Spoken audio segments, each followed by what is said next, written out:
ದರ್ಶನ್ ಅವರು ನಮ್ಮ family members ಈ ಸಲ ಅವರು ಬೇಕಾಗಿದ್ದಾರೆ. ಈ ಸಂದರ್ಭದಲ್ಲಿ ಏನ್ ಹೇಳ್ತೀರಾ? ಬೇಜಾರಾಗುತ್ತೆ ಸರ್. ಯಾಕಂದ್ರೆ ಒಂದು ನನಗೆ ನಿಜ ಜೀವನದಲ್ಲಿ ನನಗೆ ಅಣ್ಣ ಅಂತ ಯಾರು ಇಲ್ಲ. ಆ ಜಾಗನ ಅವ್ರು ತುಂಬಿಕೊಂಡ್ರು, ಅದನ್ನ ಅವ್ರನ್ನ ಕರ್ತವ್ಯನ ಅವ್ರು ನಿಭಾಯಿಸಿದ್ರು. ಸೊ ನನ್ನ ಮೊದಲನೇ ಸಿನಿಮಾಗೆ ಒಂದು ಬೆನ್ ಹಿಂದೆ ಒಂದು ಅಣ್ಣನಾಗಿ ಅವ್ರು ನಿಂತ್ಕೊಂಡ್ರು. ಈ ಸಿನಿಮಾದಲ್ಲಿ ಅವ್ರು ಇಲ್ಲ. ಏನಕ್ಕಂದ್ರೆ ಪಾಪ ಅವ್ರದ್ದಾದಂಥ ನೋವುಗಳು, ಅವ್ರದ್ದಾದಂಥ ಪ್ರಾಬ್ಲಮ್ಗಳು ಇದೆ. ನಿಮ್ಗೆಲ್ರೂ ಗೊತ್ತ ಹಾಗೆ. ಆ, ಬೇಜಾರಾಗುತ್ತೆ ಸರ್. ಮಿಸ್ ಮಾಡ್ಕೊಳ್ತಾ ಇರ್ತೀನಿ ಅವ್ರಿಗೆ ಪ್ರತಿ ಕ್ಷಣನೂ, ಪ್ರತಿ ನಿಮಿಷನೂ. ಯಾಕಂದ್ರೆ ಅವ್ರು ಇರ್ತಿದ್ರೆ ಇನ್ನೂ ಒಂದು ಸ್ವಲ್ಪ ನನಗೆ ಜಾಸ್ತಿ ಹುಮ್ಮಸ್ಸ, ಒಂದು ಸ್ವಲ್ಪ ಎನರ್ಜಿ ಇನ್ನೂ ಜಾಸ್ತಿ ಇರ್ಬೋದೇ ನಾನು.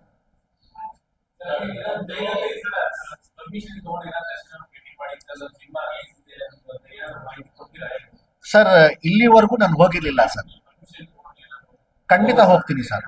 ನನಗೇನೋ ನಿರೀಕ್ಷೆ ಇದೆ, ನನ್ನ ಸಿನಿಮಾ ರಿಲೀಸ್ ಮುಂಚೆ ಅವರು ಜೈಲಿಂದ ಆಚೆ ಬರ್ತಾರೆ ಅಂತ ಹೇಳಿ. ನಾನು ದೇವ್ರ ಹತ್ರ ಪ್ರಾರ್ಥನೆ ಮಾಡ್ತಾನೆ ಇದ್ದೀನಿ. ಅಕಸ್ಮಾತ್ ಆಗಿಲ್ಲ ಅಂದ್ರೆ ನಾನಂತೂ ಹೋಗಿ ಹೋಗ್ತೀನಿ ಸರ್. ಯಾಕಂದ್ರೆ ಸಿನಿಮಾ ರಿಲೀಸ್ ಮಾಡೋ ಮುಂಚೆ ಅವ್ರಿಗೆ ಅಣ್ಣ ಅಂತ ಸುಮ್ಮನೆ ಬಾಯಿ ಮಾತಿಡೋದಲ್ಲ, ಅದನ್ನ ನಾವು ಹಂಗೆ ನನ್ನ ತಮ್ಮ ಆಗಿ ಅವ್ರಿಗೆ ಅಷ್ಟೇ ಗೌರವ ಕೊಡಬೇಕು. ಸೊ ನಂದು ಎರಡನೇ ಸಿನಿಮಾ ಚಿತ್ರ ಆಚೆ ಬರೋ ಮುಂಚೆ ನಾನು ಥಿಯೇಟರ್ಗೆ ಹೋಗಿ ಭೇಟಿ ಮಾಡಿ ಅವ್ರ ಆಶೀರ್ವಾದ ತಗೊಂಡೇ ಬರ್ತೀನಿ ಸರ್. ಸರ್, ಇದು ನಿಮ್ಮ ವೈಯಕ್ತಿಕ ಪ್ರಶ್ನೆ ಸರ್. ಹಂಪಿ ಯೂನಿವರ್ಸಿಟಿ ಹೋಗಿದ್ದೀರಾ? ನೀವು ಪುಸ್ತಕಗಳನ್ನು ನೋಡಿದ್ರೆ ಯಾವ ಪುಸ್ತಕ ಪ್ರೇಮಿಲ್ಲ sir? Sir first of all ನಾನು ಅಷ್ಟೊಂದು ಓದಲ್ಲ. ಅಂದ್ರೆ ಟೈಮ್ ಸಿಕ್ಕಿದಾಗ ಸ್ವಲ್ಪ ಸ್ವಲ್ಪ ಓದ್ತೀನಿ. ಏನಕ್ಕೆ ನಂದು ಇರೋ ಶೆಡ್ಯೂಲ್ಸ್ಗೆ, ನನ್ಗಿರೋ ಕೆಲಸಕ್ಕೆ ಸ್ವಲ್ಪ ಬುಕ್ಸ್ಗಳು ಓದೋದು ಕಮ್ಮಿ ನಾನು. ವಿದೇಶದಲ್ಲೂ ಭೇಟಿಯಾಗಿದ್ದೀರಾ? ಹೌದು ಹೌದು ಹೌದು. ಏನಕ್ಕೋಸ್ಕರ? ಅದೇ ಪ್ರಚಾರಕ್ಕೆ, ಸಿನಿಮಾ ಬಗ್ಗೆ ಹೇಳೋಣ, ತಿಳಿಸೋಣ. ಹಾಡುಗಳು ನಮ್ದು ಏನು ಹೊರಗಡೆ ಬಂದಿದ್ಯೋ ಅದೆಲ್ಲ ಅವ್ರಿಗೆ ತೋರಿಸಿ ಈ ಥರ ಡೇಟ್ ಬರ್ತಿದೆ ಅಂತ ಹೇಳ್ಬಿಟ್ಟು ಪ್ರಮೋಷನ್ ಮಾಡಿದ್ವಿ ಸರ್. ದರ್ಶನ್ ಅವರು ನಮ್ಮ ಫ್ಯಾಮಿಲಿ ಮೆಂಬರ್ಸ್ ಈ ಸಲ ಅವರು ಬೇಕಾಗಿದ್ದಾರೆ. ಈ ಸಂದರ್ಭದಲ್ಲಿ ಏನ್ ಹೇಳ್ತೀರಾ?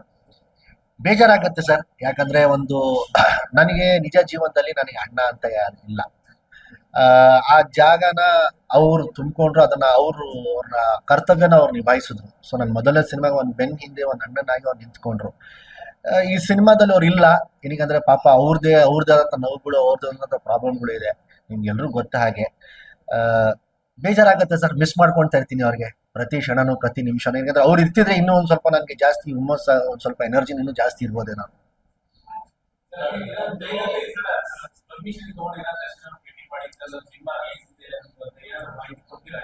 ಸರ್ ಇಲ್ಲಿವರೆಗೂ ನಾನು ಹೋಗಿರ್ಲಿಲ್ಲ sir.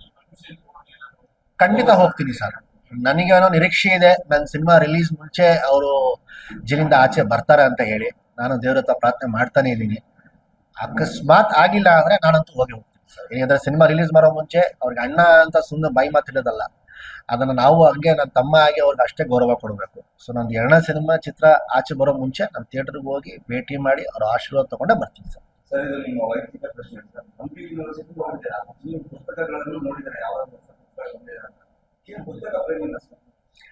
Sir first of all ನಾನು ಅಷ್ಟೊಂದು ಓದಲ್ಲ. ಅಂದ್ರೆ ಟೈಮ್ ಸಿಕ್ಕಿದಾಗ ಸ್ವಲ್ಪ ಸ್ವಲ್ಪ ಓದ್ತೀನಿ. ಏನಕ್ಕೆ ನಂದು ಇರೋ ಶೆಡ್ಯೂಲ್ಸ್ಗೆ, ನನ್ಗಿರೋ ಕೆಲಸಕ್ಕೆ ಸ್ವಲ್ಪ ಬುಕ್ಸ್ಗಳು ಓದೋದು ಕಮ್ಮಿ ನಾನು. ವಿದೇಶದಲ್ಲೂ ಭೇಟಿಯಾಗಿದ್ದೀರಾ? ಹೌದು ಹೌದು ಹೌದು. ಏನಕ್ಕೋಸ್ಕರ? ಅದೇ ಪ್ರಚಾರಕ್ಕೆ, ಸಿನಿಮಾ ಬಗ್ಗೆ ಹೇಳೋಣ, ತಿಳಿಸೋಣ. ಹಾಡುಗಳು ನಮ್ದು ಏನು ಹೊರಗಡೆ ಬಂದಿದ್ಯೋ ಅದೆಲ್ಲ ಅವ್ರಿಗೆ ತೋರಿಸಿ ಈ ಥರ ಡೇಟ್ ಬರ್ತಿದೆ ಅಂತ ಹೇಳ್ಬಿಟ್ಟು ಪ್ರಮೋಷನ್ ಮಾಡಿದ್ವಿ ಸರ್.